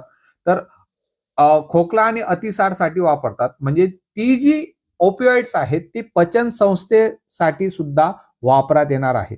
म्हणजे फक्त खोकलाच नाही, तर तुमचं अतिसारसाठी सुद्धा आपण अफूचं वापरत असतो. तर पचन संस्थेच्या संवेदी चेतांवर सुद्धा ओपिओइड्स बसणार आहेत. म्हणून आपण कॅनाबाइड्सला रिजेक्ट करून ऑप्शन 2 जे आहे ते टिक करणार आहोत. अशा पद्धतीने हा तुमचा प्रश्न मी बोलत होतो की हार्ड लेवलमध्ये आहे. जर तुम्हाला स्टोरी समजली असेल, जनरली पुढे जर प्रश्न आले तर तुम्ही इझिली टॅकल हा करू शकता. पुढचा प्रश्न पाहूया. आजचा आपला 7वा प्रश्न आहे, अँटीमनी संयुग डॅशच्या उपचारासाठी वापरण्याची शिफारस जी आहे ती केली जाते. ऑप्शन ए आहे एलिफंटायसिस, ऑप्शन बी आहे फॅसिओलायसायसिस, ऑप्शन सी आहे सिस्टोमायसिस. ओके, आणि ऑप्शन डी आहे वरीलपैकी नाही. सिंपल प्रश्न होता. सिंपल कॅटेगरीमध्ये आपण या प्रश्नाला टाकूया, कारण की हा जो प्रश्न आहे कंबाईनच्या 2023च्या एक्झाम मध्ये विचारला गेलेला आहे. ओके, तर एकदा उत्तर जर याचं पाहिलं तर सिस्टोमायसिस जो आहे ते याचं उत्तर असणार आहे. थोडं डिस्कस करूया याच्याबद्दल. तर आता तुम्हाला माहितीच आहे अँटीमनी जे संयुग आहेत ते कोणत्या आजाराच्या उपचारासाठी वापरतात, आणि याचं उत्तर असणार आहे सिस्टोमायसिस. मग या प्रश्नामध्ये तुम्हाला 3 गोष्टी दिलेल्या आहेत. ती म्हणजे एलिफंटायसिस, दुसरं दिलेलं आहे फॅसिओलायसिस, आणि तिसरं आहे सिस्टोमायसिस. जनरली अनालिसिस करताना तुम्हाला एक गोष्ट लक्षात पाहिजे की जे 3 ऑप्शन दिलेत ते नेमके काय आहेत. एलिफंटायसिस बद्दल तुम्हाला माहितीच आहे. याच्यात काय होतं, शरीरातील जे लसिका नलिका असतात, ओके, लिम्फेटिक वेसल असतात, ते बंद होतात. म्हणजे हे बंद होऊन जातील तुमच्या. आता या शरीरातल्या लसिका ज्या आहेत, लसिका नलिका ज्या आहेत ते पूर्णतः बंद होऊन जातील, आणि त्याच्यामुळे काय होतील, जे तुमचे हात, पाय आणि जननेंद्रिय आहेत त्याच्यामध्ये एकदम जाड अशी सूज येते. तुम्हाला पाहायला भेटतंय की इथं अशी सूज आलेली आहे. तुमची जी त्वचा आहे ती जाड होते, कठीण होते, आणि एखाद्या हत्तीच्या पायासारखी दिसते. म्हणून याला हत्ती रोग असं म्हणतात, ज्याला इंग्लिशमध्ये एलिफंटायसिस असं म्हणत असतात. याचा जो जंतू आहे उचेरिया बँक्रॉफ्टी, हा जो जंतू आहे या जंतूमुळे एलिफंटायसिस होणार आहे. आणि हा जंतू कशावर असतो, तर डासाच्या चावण्यामुळे हा जो रोग आहे तो होणार आहे. डास जेव्हा चावतो तो त्याच्यामधला जो उचेरिया बँक्रॉफ्टी असेल त्याच्यामुळे एलिफंटायसिस हा रोग होणार आहे. तर या रोगामध्ये अँटीमनी संयुग वापरतात का, तर अजिबात नाही. अँटीमनी संयुग या रोगामध्ये वापरणार नाहीत. याच्यामधलं जे मुख्य औषध असणार आहे त्याला म्हटलं जाईल DEC, डाय इथिल कार्बामाझाइन, जो औषध आहे त्याच्यामध्ये वापरलं जाणार आहे. पुढचा जो रोग आहे तो असणार आहे तुमचा फॅसिओलायसिस. ओके, आता हा रोग कशामुळे होतो, तर हा लिव्हर फ्लूक जो असतो, लिव्हर फ्लूक त्याच्यामुळे होणारा रोग आहे. जो परजीवी असतो लिव्हर फ्लूक हा यकृतात जातो, म्हणजे आपलं जे लिव्हर असतं त्या लिव्हर मध्ये जातो, आणि त्या लिव्हर मध्ये गेल्यानंतर हा त्या लिव्हरला डॅमेज करणं चालू करतो. आणि लिव्हर जेव्हा तुमचं डॅमेज होतं त्या लिव्हरला जखमा होतात, दाह होतो, आणि त्याच्यावर सूज निर्माण होते. नंतर तुमचं जे लिव्हर डॅमेज झालं, पित्त वाहिन्यामध्ये काय होतं, तर पित्त वाहिन्यामध्ये जे बिलियरी ऑब्स्ट्रक्शन होणार आहे, बिलियरी ऑब्स्ट्रक्शन होणार आहे. कशामुळे होतो, लिव्हर फ्लूकमुळे होणारा हा रोग आहे. मग याचा परिणाम तुमच्या शरीरावर काय होतो, तर तुम्हाला पोट दुखी होणार आहे. ओके, पोटदुखी होईल, तुम्हाला ताप येईल, त्याच्यानंतर पोटात सूज येईल. ओके, आणि भूक न लागणे, हे सर्व जे लक्षणं आहेत ते फॅसिओलायसिस मध्ये तुम्हाला पाहायला भेटतात. कशामुळे होईल, तर फॅसिओला हेपॅटिका किंवा जायजॅन्टिका या जंतामुळे हे होणार आहे. मग हा जो तुमचा कारक आहे तो तुमच्या शरीरात कशा पद्धतीने पोहोचेल, तर जर समजा तुम्ही संक्रमित पाण्यामधील कच्ची दूषित भाजी जर खाल्ली, संक्रमित पाण्यातील कच्ची दूषित भाजी जर तुम्ही खाल्ली, तर त्याच्यामुळे फॅसिओलायसिस हा रोग होत असतो. जनरली कशाशी रिलेटेड आहे, तर लिव्हरशी रिलेटेड रोग आहे. शिस्टोमायसिस मध्ये काय, याचं जर औषध पाहिलं तर इथं तुम्हाला पाहायला भेटतं ते औषध फॅसिओलायसिस मध्ये तुम्ही पाहू शकता. तर शिस्टोमायसिस पहा, शिस्टोमायसिस मध्ये शिस्टोमायसिस जो रोग आहे तो रक्तवाहिन्यामधला शिस्टोमोसा, इथं तुम्हाला पाहायला भेटलं शिस्टोमोसा जे आहे रक्तवाहिन्यामध्ये शिस्टोमोसा जो परजीवी आहे तो गेल्यामुळे होणारा रोग आहे. हा जो परजीवी आहे तो आधी तुमच्या शरीरातील आणि शरीरानंतर कशामध्ये जाणार आहे, रक्तामध्ये तो जाणार आहे. रक्तामध्ये गेल्यानंतर मूत्राशय, आतडे, यकृत या अवयवांच्या रक्तवाहिनीमध्ये गेल्यानंतर हा जो शिस्टोसोमा आहे, शिस्टोसोमा काय करेल, तो प्रचंड दाह आणि जखमा निर्माण करतो. त्याच्यामुळे तुम्हाला पोटदुखी होईल, अतिसार होईल, रक्तमूत्र होईल, ज्याला हिमॅच्युरिया म्हणतात. ओके, आणि यकृताची वाढ सुद्धा होणार आहे. कशामुळे शिस्टोमायसिस होतं, तर दूषित पाण्यात अनवाणी फिरल्यामुळे, म्हणजे दूषित पाणी आहे आणि त्याच्यात तुम्ही अनवाणी फिरत आहात, तर त्यामुळे शिस्टोमायसिस हा जो रोग आहे तो होणार आहे. तर याच्यातलं मुख्य औषध तुम्ही पाहू शकतात इथं अँटीमोनेट आहे. तर अँटीमनी संयुग कोणत्या आजारासाठी वापरतात, त्या अँटीमनीचे जे संयुग आहेत ते शिस्टोमायसिस साठी वापरतात, कारण की याच्यात मुख्य औषधांमध्ये तुम्हाला अँटीमोनेट पाहायला भेटतं. ओके, तर हा आपला 7वा प्रश्न झाला. पुढच्या प्रश्नाकडे जाऊया. 8वा प्रश्न पाहूया. डांग्या खोकला हा आजार कोणत्या जीवाणूच्या संसर्गामुळे होतो? ऑप्शन 1 दिलेला आहे स्टेप्टिलोकस ऑरियस, ऑप्शन बी आहे बोर्डेडिला पर्ट्युसिस, ऑप्शन सी आहे स्ट्रेप्टोकोकस पायोजेनिस आणि ऑप्शन 4 जे आहे ते सॉल्युमिनल प्रजातीमुळे होतो. तर याचं उत्तर एकदम सिंपल कॅटेगरीमध्ये हा प्रश्न दिलेला होता आणि कधी विचारलेला आहे, 2023च्या कंबाईन मधला हा प्रश्न होता. मी बोललो होतो की आजारावरचे 2 प्रश्न सोपे राहतात, एक प्रश्न तुमचा कठीण राहणार आहे. हा सोप्या कॅटेगरी मधला होता, कारण की डांग्या खोकल्याबद्दल जनरली सर्वांना माहित असतं. या डांग्या खोकल्याबद्दल जर पॉइंट जर काढायचे म्हटले तर पहिला जो पॉइंट असणार आहे याला उफिंग कप असं म्हणतात. उफिंग कप. ओके, त्याच्यानंतर आता याच्यामध्ये हा कशामुळे होतो, तर याचं उत्तर असणार आहे बोर्डेडिला पर्ट्युसिस या जीवाणूच्या संसर्गामुळे हा जो रोग आहे तो होणार आहे. तर हा जीवाणू काय करतो, हा जीवाणू सर्वात आधी तुमच्या श्वसन संस्थेमध्ये प्रवेश करतो. नंतर श्वसन संस्थेमध्ये प्रवेश केल्यानंतर जिथून जिथून जातो, म्हणजे श्वसन मार्गामध्ये जिथून जिथून हा जाणार आहे त्या सर्व ठिकाणी त्या पेशींना हा चिपकून बसतो. अशा पद्धतीने तो चिपकून बसणार आहे आणि चिपकल्यानंतर जिथं तो चिपकतोय तिथं तो दाह निर्माण करणार आहे. तिथं दाह निर्माण केलं तर त्याच्यामुळे काय होतं, जोराचा सलग आणि कर्कश आवाज असलेला आपल्याला खोकल्याचा झटका येतो, म्हणजे खोकला आपल्याला येतो आणि जेव्हा खोकला एंड होतो तेव्हा तो हुप असा आवाज करतो. म्हणून डांग्या खोकल्याला आपण हुपिंग कप असं सुद्धा म्हणत असतो. ओके, तर बोर्डेडिला पर्ट्युसिस एवढे सर्व काम करत असतो. मग आता तुम्हाला माहित पाहिजे की आपण जे अदर ऑप्शन आहेत त्याबद्दल आपल्याला काय माहित आहे. तर स्टेफिलोकोकस ऑरियस हा जो तुम्हाला ऑप्शन दिलेला आहे याच्यामुळे काय काय होतं, तर याच्यामुळे स्किन इन्फेक्शन होणार आहे. याच्यामुळे स्किन इन्फेक्शन होतं. दुसरी गोष्ट आहे फूड पॉइझनिंग सुद्धा याच्यामुळे होणार आहे. Food poisoning. ओके, पायोडर्मा होणार आहे. स्टेफिलोकोकस ऑरियसमुळे या 3 गोष्टी होतात, परंतु डांग्या खोकला होत नाही, म्हणून हे ऑप्शन तुमचं रॉंग असणार आहे. बोर्डेडिला पर्ट्युसिस बद्दल बोललो आपण. स्ट्रेप्टोकोकस पायोजिनसमुळे काय होईल, तर स्ट्रेप्टोकोकस पायोजिनसमुळे रुमॅटिक फीवर नावाची वस्तू होते. रुमॅटिक फीवर नावाची गोष्ट जी आहे ती याच्यामुळे होते. त्याच्यानंतर टॉन्सिल जे येतात, टॉन्सिल सुद्धा स्ट्रेप्टोकोकस पायोजिनसमुळे होणार आहेत. याच्यामुळे डांग्या खोकला अजिबात होणार नाही. आणि सॅल्मोनल जी प्रजाती दिलेली आहे त्याच्यामुळे जनरली टायफॉइड हा जो रोग आहे तो होत असतो. टायफॉइड रोग कशामुळे होतो, तर सॅल्मोनल प्रजातीमुळे टायफॉइड रोग होत असतो. आपण याच्या आधी सुद्धा एका लेक्चरमध्ये टायफॉइड बद्दल बोललेलो होतो. मला एक सांगा, टायफॉइड बद्दल एक लेडी फेमस आहे, तिचं नाव काय? आपले जे रेग्युलर विद्यार्थी असतील ते सांगतील की टायफॉइड बद्दल एक लेडी फेमस आहे, तिचं नाव काय? आणि भरपूर वेळेस मी विचारलं होतं आणि तोच प्रश्न तुम्हाला NMC मध्ये सुद्धा पाहायला भेटलेला होता. तर टायफॉइड बद्दल खाली कमेंट करा की एक लेडी होती, तिचं नाव काय होतं. ओके, पुढच्या प्रश्नाकडे जाऊया.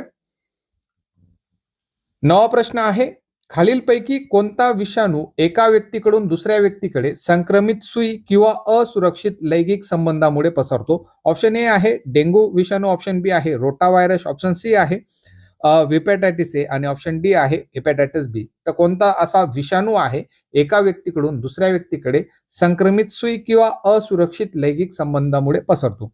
जनरली माहिती आहे डेंग्यू व्हायरस तर उत्तर नसेल.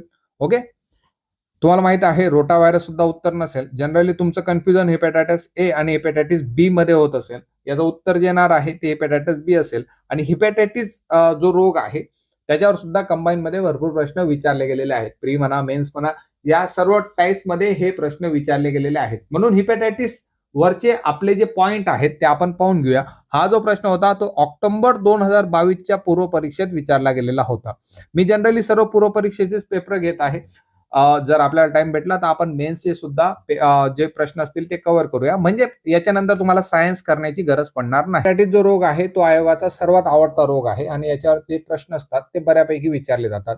नंतर तुम्ही आरोग्य सेवक, आरोग्य सेविका, ANM, GNM याच्यासारखे जे पण तुमचे टॉपिक आहेत त्याच्यामध्ये हेपॅटायटिस जे पण तुमच्या पोस्ट आहेत त्याच्यामध्ये हेपॅटायटिस बद्दल प्रश्न हे विचारले जातात. हेपॅटायटिस बद्दल बेसिक तुम्हाला माहिती हवं. बेसिक काय आहे तर तुमचं जे निरोगी यकृत असेल त्या यकृताला दाहयुक्त यकृत जे करणार आहे ते असणार आहे तुमचं हेपॅटायटिस. एकदम बेसिक आहे. यकृताचा दाह, इन्फ्लेमेशन ऑफ द रिव्हर म्हणजेच तुमचं हेपॅटायटिस असणार आहे. याच्यामध्ये कोणकोणत्या गोष्टी तुम्हाला पाहायच्या आहेत, याच्यातला व्हायरस कोणता आहे, औषधं कोणते आहेत. ओके, या बऱ्याचशा गोष्टी तुम्हाला पाहावं लागणार आहे. सर्वात सामान्य कारण याचं व्हायरल हेपॅटायटिस असणार आहे. पुढे आपण पाहणारच आहोत. हेपॅटायटिसचे टोटल 5 प्रकार आहेत. Hepatitis A, hepatitis B, hepatitis C, hepatitis D, hepatitis C, हे टोटल 5 प्रकार तुम्हाला पाहायला भेटतील. यांचा संचार मार्ग जर पाहिला तर हेपॅटायटिस ए चा संचार मार्ग जो असणार आहे फॅको ओरल असणार आहे. मलमुख मार्ग हेपॅटायटिस ए साठी असणार आहे. याची तीव्रता जर तुम्ही पाहिली तर ऍक्यूट असणार आहे. ओके, जास्त तीव्र तो असणार आहे, म्हणजे थोड्या वेळात राहून तो काम करून चालला जाईल. याची लस उपलब्ध आहे का तर आहे. याची हेपॅटायटिस ए ची लस उपलब्ध आहे. जास्त धोका असतो का तर हा कमी रिस्कचा हेपॅटायटिस असणार आहे. हेपॅटायटिस बी जर तुम्ही पाहिलं तर रक्त, लैंगिक प्रसूती याद्वारे त्याचा संचार होणार आहे. ऍक्यूट आणि क्रोनिक दोन्ही टाईप मध्ये तुम्हाला भेटेल. याची लस उपलब्ध आहे का तर 100% याची लस उपलब्ध आहे. याचा धोका सर्वात जास्त असणार आहे. आणि तुमच्या प्रश्नामध्ये विचारलं होतं की असा कोणता हेपॅटायटिस आहे, असा कोणता रोग आहे जो लैंगिकरित्या पारेषित होतो, तर हेपॅटायटिस बी तुमचा आन्सर असणार आहे. ओके, तर याला मी येलो करून ठेवतो. ओके, हाच प्रश्न तुम्हाला विचारला गेलेला होता. नंतर तुम्ही हेपॅटायटिस सी पाहिलं तर हेपॅटायटिस सी चा जो संचार होणार आहे, जे ट्रान्समिशन होणार आहे ते रक्ताद्वारे होणार आहे. हा सुद्धा ऍक्यूट आणि क्रोनिक असेल. याच्यातला मोस्ट इम्पॉर्टंट पॉइंट असेल की याच्यामध्ये तुम्हाला कोणतीही लस उपलब्ध नाही आणि याचा धोका उच्चतम असणार आहे. क्रोनिक टाईप मध्ये हेपॅटायटिस सी असेल. क्रोनिकचा सी आणि हेपॅटायटिस सी याला तुम्ही कंपाईल करू शकतात. क्रोनिक मध्ये सी आहे म्हणून हेपॅटायटिस सी सुद्धा क्रोनिक असणार आहे. हेपॅटायटिस डी जो आहे तो सुद्धा रक्ताने पारेषित होणार आहे, रक्ताने ट्रान्समिट होणार आहे. हेपॅटायटिस बी व्हायरस शिवाय हा होत नाही, म्हणजे तुम्हाला हेपॅटायटिस बी झाला असेल त्याच वेळेस हेपॅटायटिस डी तुम्हाला होणार आहे. त्याच वेळेस नाही, म्हणजे वेगवेगळ्या कंडिशन मध्ये त्या असणार आहेत. हेपॅटायटिस डी जे आहे ते वेगळ्या कंडिशन मध्ये तुम्हाला पाहायला भेटेल.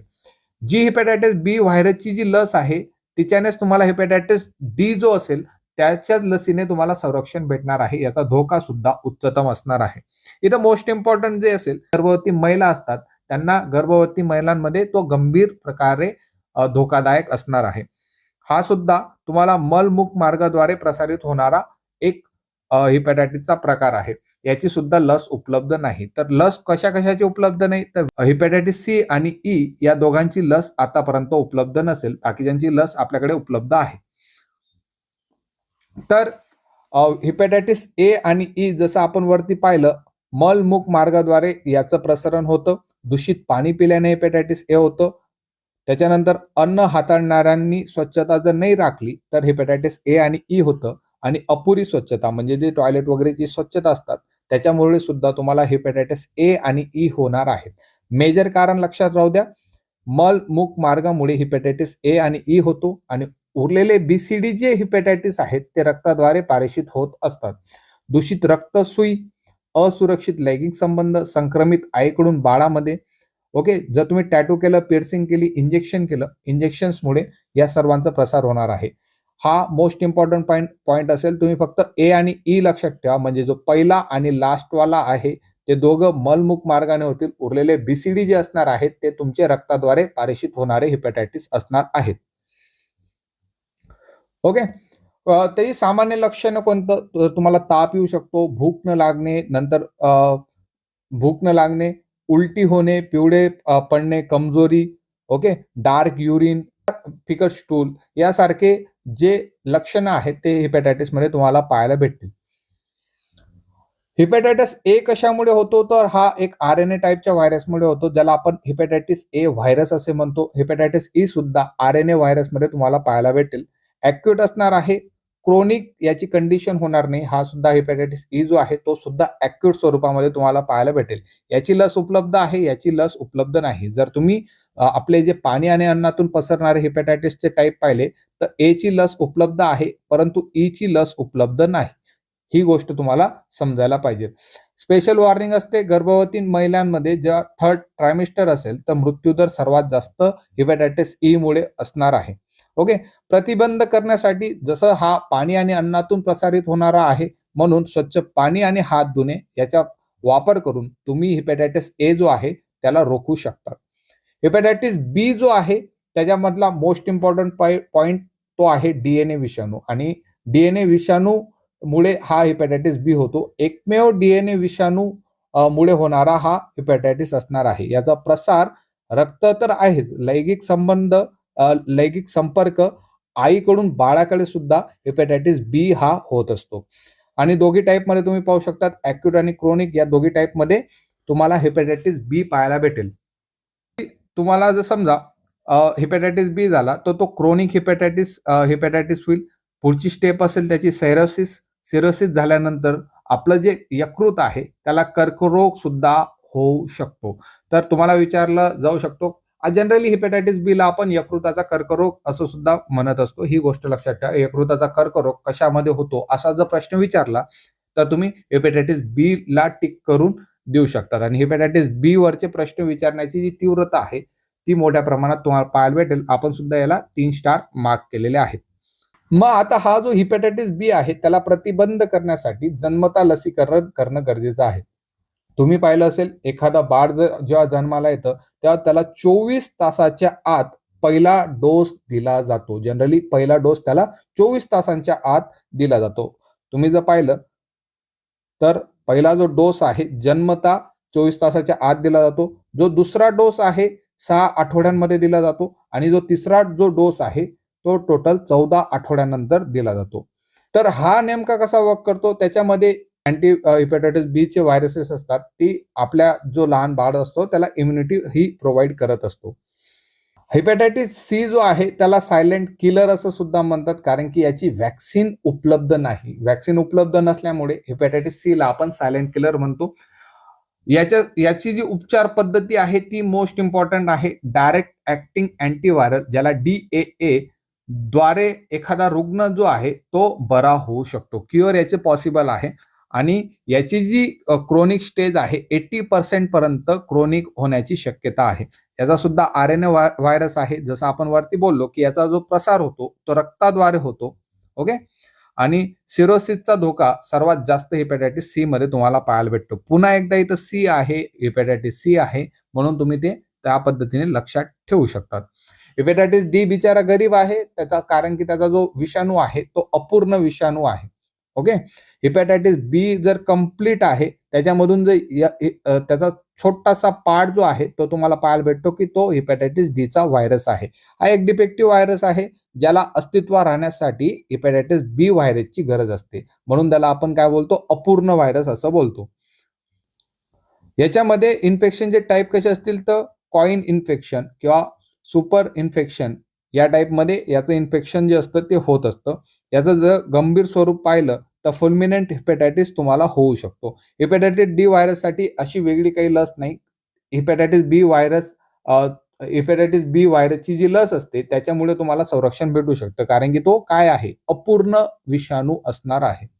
याच्यावरच्या उपचार पद्धती सुद्धा महत्वाच्या आहेत. प्रतिबंध कशा पद्धतीने करू शकतो? पहिलं जे प्रतिबंध असेल ते लसीकरण. ओके, ब्लड सेफ्टी म्हणजे रक्ताद्वारे जे संक्रमित होतात, रक्ताद्वारे जे भेटणार आहेत ते ब्लड सेफ्टीचा वापर करून तुम्ही रोखू शकतात. सेफ सेक्स आणि सेफ वॉटर अँड सॅनिटायझेशन या टाईपमध्ये तुम्ही प्रतिबंध करू शकतात. जर तुम्हाला हेपॅटायटिस बी झाला तर उपचार कोणकोणते आहेत? सपोर्टिव्ह म्हणजे तुम्हाला विश्रांती घेणं गरजेचं आहे, पाण्याचं सेवन करणं गरजेचं आहे आणि मद्यपान बंद करणं सुद्धा गरजेचं आहे. अँटीव्हायरल जे असतात, टेनोफोयर आणि अँटीकेविर हे त्याचे अँटीव्हायरल आहेत. हेपॅटायटिस बी व्हायरसचे अँटीव्हायरल्स कोणकोणते आहेत? आणि हा तुमचा पुन्हा एकदा मोस्ट इम्पॉर्टंट पॉईंट बनेल. विचारायला एमपीएससी काही विचारू शकते.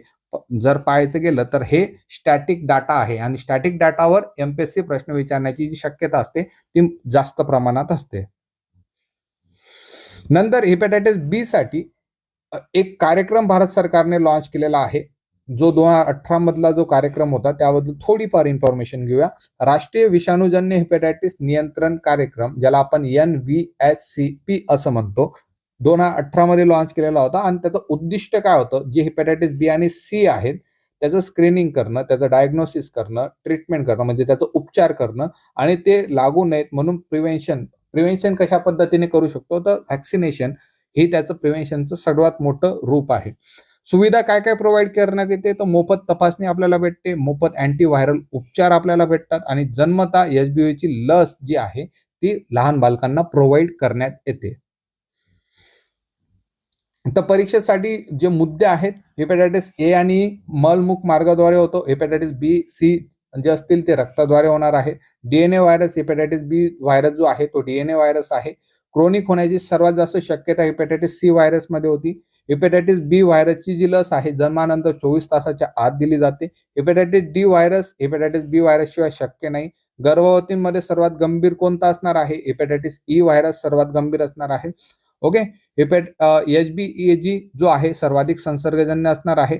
भारतात सर्वाधिक क्रोनिक हेपॅटायटिस जो आहे तो हेपॅटायटिस बी व्हायरस आहे आणि ऍक्टिव्ह इन्फेक्शन जे असणार आहे HBsAg मुळे होणार आहे. ओके, तर हे सर्व पॉईंट तुम्हाला हेपॅटायटिस बद्दल लक्षात ठेवायचे आहेत.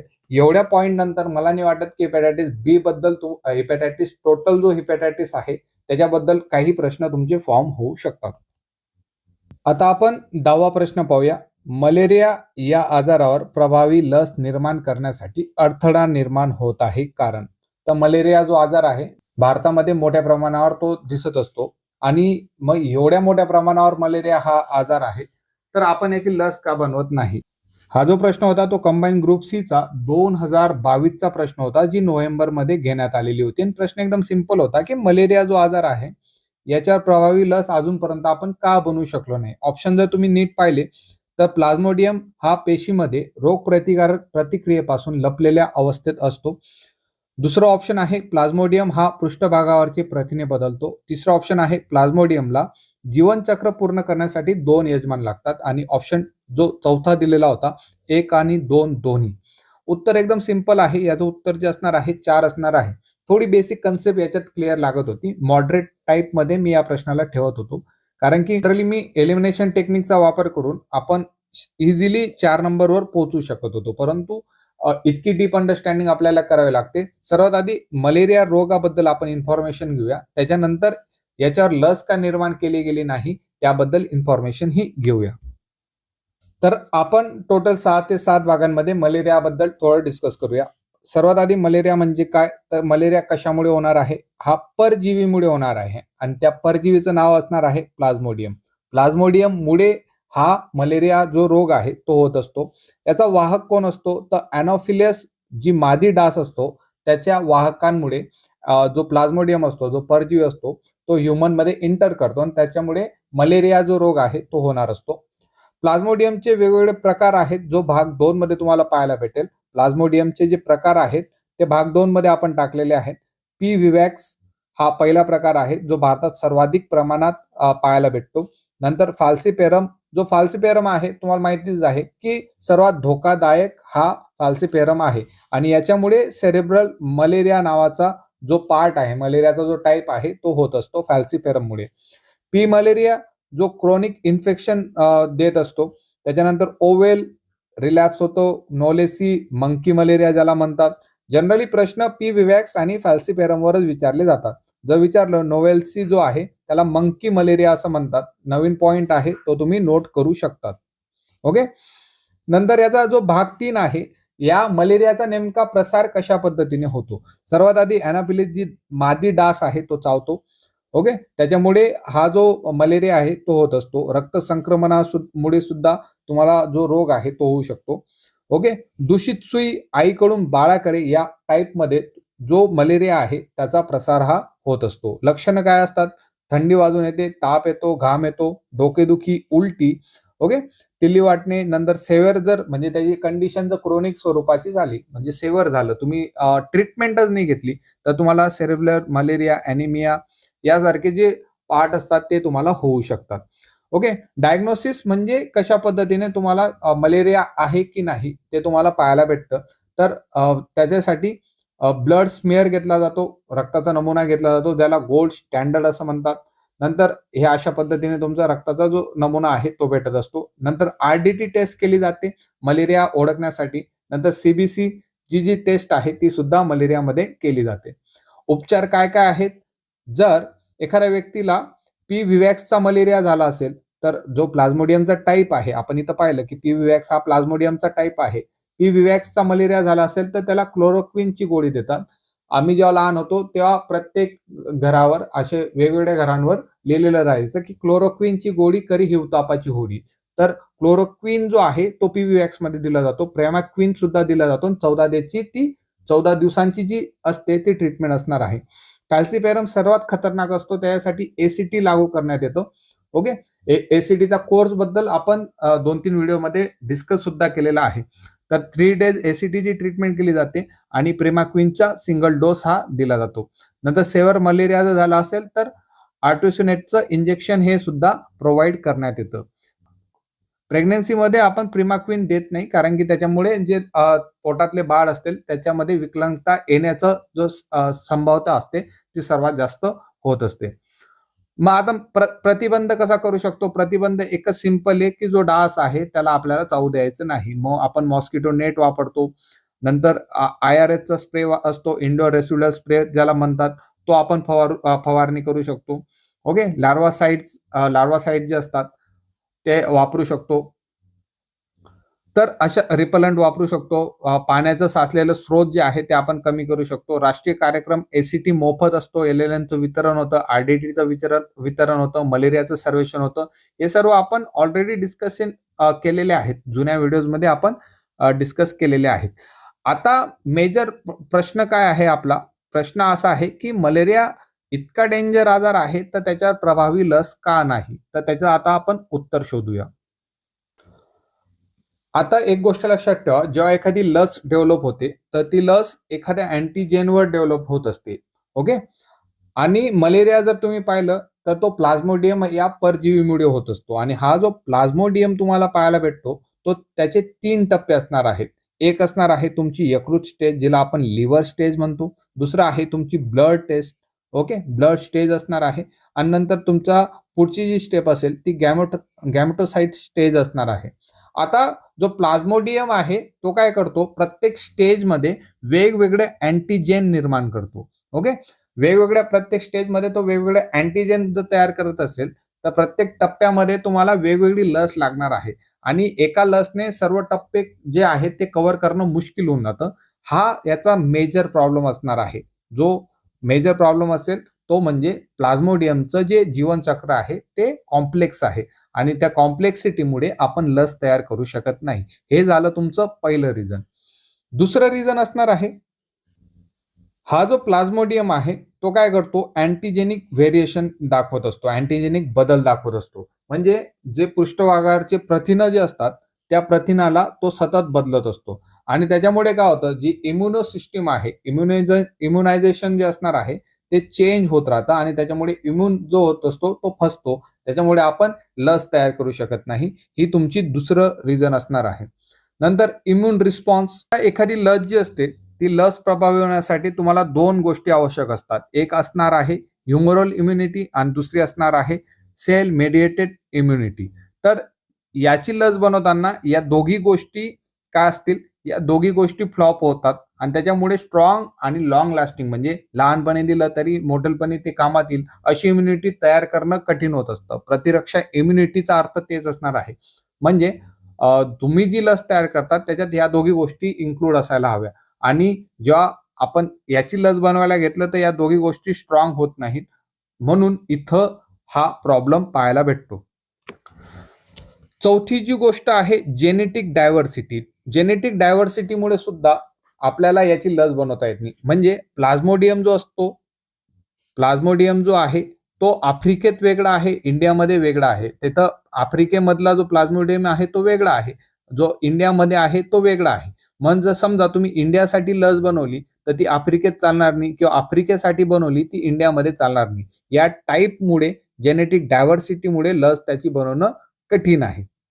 आता पाचवा जो पॉइंट असणार आहे रिलॅप्स किंवा हॅप्नोझॉइड्स. आता तुम्ही जर नीट चेक केलं, आपण पी विवॅक्स आणि पी ओवेल यांच्याबद्दल पाहिलं होतं की हे प्लाझ्मोडियमचे टाईप आहेत, प्लाझ्मोडियमचे वेगवेगळे प्रकार आहेत. ह्या दोघांमध्ये एक सुप्त अवस्था असते. सुप्त अवस्था म्हणजे हे यकृतात जातात आणि तिथं काही काळ इनॅक्टिव्ह होत असतात. मग जर मला लस बनवायची असेल, मला एखादी लस जर बनवायची असेल तर एकतर मला झोपलेल्यासाठी बनवावं लागेल, एकतर मला जे ऍक्टिव्ह आहेत त्यांच्यासाठी बनवावं लागेल. परंतु पी विवॅक्स आणि पी ओवेल जे आहेत ते थोड्या वेळानंतर काही टाइम झोपतात, काही वेळानंतर ते ऍक्टिव्ह होतात. मग अशी लस मला बनवता येणार नाही जे या दोघी स्टेजमध्ये कार्यरत असेल. हा सुद्धा प्रॉब्लेम याची लस बनवताना येत असतो. नंतर प्रतिकार शक्तीचा अभाव हा याचा 6वा पॉइंट असेल. आता समजा एखाद्याला पोलिओ झाला असेल किंवा एखाद्याला मिसल झाला असेल, हे जे रोग होते ते व्हायरसमुळे होतात आणि इथं आपल्याला प्रतिकार शक्ती समजत असते की किती आपल्याला प्रतिकार शक्ती लागते. परंतु हाच प्रॉब्लेम कशामध्ये फेस केला जातो, हाच जो प्रॉब्लेम आहे तो तुम्हाला मलेरियामध्ये फेस करावा लागतो की किती प्रतिकार शक्ती आपल्याला लागत आहे आणि त्या प्रतिकार शक्तीच्या याच्यावरच आपल्याला लस जी आहे ती डेव्हलप करावी लागते. म्हणून प्रतिकार शक्तीचा अभाव हा सुद्धा याच्यामध्ये पॉइंट आहे. सध्याची जी लस आहे RTS-AS01 जी फॅल्सिफेरम विरुद्ध आपण वापरतो, तिच्यामधला जो रेट आहे 30 to 50% तो बालकांमध्ये काही काळासाठी प्रतिकार शक्ती प्रोव्हाइड करतो. परंतु आपण पूर्ण संसर्ग जो आहे तो आपल्याला टाळता येत नाही. तर हे सर्व पॉइंट जे होते ते आपल्याला या क्वेश्चन मध्ये पाहायला भेटले. म्हणजे पहिला जो लिहिलेला होता प्लाझ्मोडियम हा पेशीमध्ये रोगप्रतिकारक लपलेल्या अवस्थेत असतो, हे आपण पाहिला. नंतर प्लाझ्मोडियम हा पृष्ठभागावरचे प्रथिने बदलतो, हा सुद्धा बरोबर होता. प्लाझ्मोडियमला जीवनचक्र पूर्ण करण्यासाठी 2 यजमान लागतात, तर याच्यात याचा काही संबंध नाही. असे भरपूर गोष्टी आहेत ज्याला 2 यजमान लागतात तरी सुद्धा त्याच्यावर लस उपलब्ध आहे. ओके, तर याचे 1 आणि 2 हा जो पॉइंट असणार आहे तो राईट असणार आहे. आपला 11वा प्रश्न आहे, मलेरियाच्या तापात थंडी वाजून ताप येणे आणि 3-4 दिवसांनी पुन्हा पुन्हा ताप येणे यासाठी शरीरात हा विषारी पदार्थ दिसून येतो. ओके, तर मलेरियामध्ये मी मागे पण बोललो की 3 स्टेप असणार आहेत. एक पहिली जी स्टेप असेल ती लिव्हर स्टेट असेल. ओके, दुसरी जी स्टेज आहे ती ब्लड स्टेज आहे आणि तिसरी जी स्टेज आहे ती गॅमेटोसाइट ही स्टेज असणार आहे. तर 3 स्टेज आपल्याला पाहायला भेटतात, लिव्हर, ब्लड आणि गॅमेटोसाइट. या 3 स्टेजमध्ये सर्वात आधी जी तुम्हाला पाहायला भेटते ती असणार आहे लिव्हर स्टेट. याच्यामध्ये जो पॅरासाइट आहे तो स्पोरोझाइटच्या फॉर्ममध्ये पाहायला भेटतो, स्पोरोझाइटच्या फॉर्ममध्ये असतो. तो आधी यकृतमध्ये जातो. ओके, यकृतमध्ये गेल्यानंतर तो यकृत पेशीमध्ये प्रवेश करतो आणि तिथं या स्टेजमध्ये तुम्हाला कोणत्याही प्रकारचं लक्षण पाहायला भेटत नाही. या स्टेजमध्ये तुम्हाला सर्वात आधी थंडी वाजून ताप येतो आणि 3-4 दिवसांनी पुन्हा ताप येतो. मग या स्टेपमध्ये एक गोष्ट तयार होते ज्याला म्हटलं जातो आपण हिमोझाईन तयार होत असतो. ओके, पुढे गेल्यानंतर ती ब्लड स्टेजमध्ये जाते. ब्लड स्टेटमध्ये मेरोझाईट तयार होतो. मेरोझाईट, आता एवढं काही गोष्ट तुम्हाला लक्षात ठेवायची नाही. ब्लड स्टेजमध्ये गेल्यानंतर तुम्हाला लक्षणं पाहायला भेटतात. ओके, तुम्ही ब्लड सॅम्पल घेऊन RDT करून तुम्हाला मलेरिया जो झालेला आहे तो तुम्हाला पाहायला भेटतो. तिसऱ्या स्टेपमध्ये गॅमेटोसाइडमध्ये येतात आणि गॅमेटोसाइडमध्ये तुमच्यापासून दुसऱ्याला मलेरिया होण्याचा धोका हा वाढलेला असतो. ओके, तर 3 स्टेप आहे लिव्हर स्टेट, एक आहे ब्लड स्टेट आणि तिसरी आहे गॅमेटोसाइट.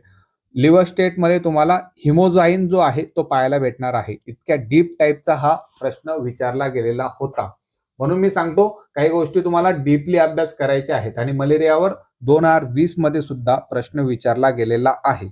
ओके. तसंच 12वा प्रश्न आहे मलेरिया रोग कोणामुळे होतो, तो सिंपल टाईपचा प्रश्न होता. आपल्याला माहिती आहे की प्लाझ्मोडियममुळे मलेरिया जो रोग आहे तो होणार आहे. आता आपण 13वा प्रश्न पाहूया. कोणत्या शास्त्रज्ञाने देवी रोगावरील लसीचा शोध लावला? सिंपल टाईप मध्ये प्रश्न होता, कारण की हा जो प्रश्न होता तो सर्वांच्या लक्षातच असतो. सर्व याच्याबद्दल चर्चा करत असतात. याचं उत्तर असणार आहे एडवर्ड जेन्नर यांनी देवी जो रोग आहे त्याच्याबद्दल लस जी होती ती शोधून काढलेली होती. देवीला आपण स्मॉल पॉक्स म्हणतो, small pox. Okay, small pox म्हणत असतो. याचा जो विषाणू आहे व्हेरिओला व्हायरस जो आहे तो याचा विषाणू आहे. त्याच्यानंतर पुढचा जो पॉइंट पाहिलं, कुठं प्रादुर्भाव करतो, तर मज्जा संस्था आणि त्वचा याच्यावर याचा प्रादुर्भाव सर्वात जास्त असतो. पुढे जर याचे पॉइंट पाहायला गेले तर आपण जर खोकलले तर खोकल्यातून जी थुंक येते त्याच्यामधून याचं प्रसारण जे आहे ते होत असतं. याचं जर लक्षण पाहिले तर ताप येतो आणि अंगावर पुरळ येते. हे याचं एक लक्षण आहे. सिंपलची गोष्ट आहे. नंतर मेजर पॉइंट पाहिला तर भारतातून देवीचा उच्चाटन झालेला आहे. शेवटचा जो पेशंट होता त्या पेशंटचं नाव होतं साहेबान बीबी ही शेवटची पेशंट होती. ओके. 1975 मध्ये ती सापडली होती. ओके, बांगलादेशची ती स्त्री होती आणि 1975 पासून या देवीची जी लस आहे ती दिली जात नाही. तर या सर्व गोष्टी तुम्हाला देवीबद्दल लक्षात ठेवायच्या आहेत. आता या टाईपमध्ये प्रश्न विचारण्याची शक्यता थोडी कमी आहे, परंतु विचारलेलंच आहे. कधी कधी उलटच जर आला तर तुम्हाला माहित पाहिजे की एडवर्ड जेन्नर या शास्त्रज्ञाने देवी रोगाची लस जी आहे ती शोधून काढलेली होती. 14वा प्रश्न पाहूया. खालीलपैकी कोणते मूलद्रव्य जपानमधील मिनामाटा या साथीच्या रोगासाठी कारणीभूत होते? कंबाईन ग्रुप सी मध्ये नोव्हेंबर 2022 मध्ये हा प्रश्न विचारला गेलेला होता. आता जनरली मिनामाटाबद्दल सर्वांना माहिती आहे. मिनामाटा जो रोग आहे, मिनामाटा तो जपानमध्ये झालेला होता. ओके, कशामुळे झालेला होता तर मिथाइल मर्क्युरी याच्यामुळे हा जो रोग आहे तो झालेला होता. मिथाइल मर्क्युरीमुळे झालेला होता. कशावर इफेक्ट करतो तर माणसाची जी मज्जा संस्था त्याच्यावर हा इफेक्ट करत असतो. मज्जा संस्थेवर इफेक्ट केल्यामुळे काय होतं तर मज्जा संस्थेमुळे इफेक्ट केल्यामुळे हातपाय जे आहेत ते सुन्न पडतात. ओके. त्याच्यानंतर कोणती गोष्ट होते, त्याच्यानंतर तुमचे स्नायू जे आहेत ते कमकुवत होतात, स्नायूवर इफेक्ट करतो. नंतर एक आहे दृष्टी कमी होते. ओके.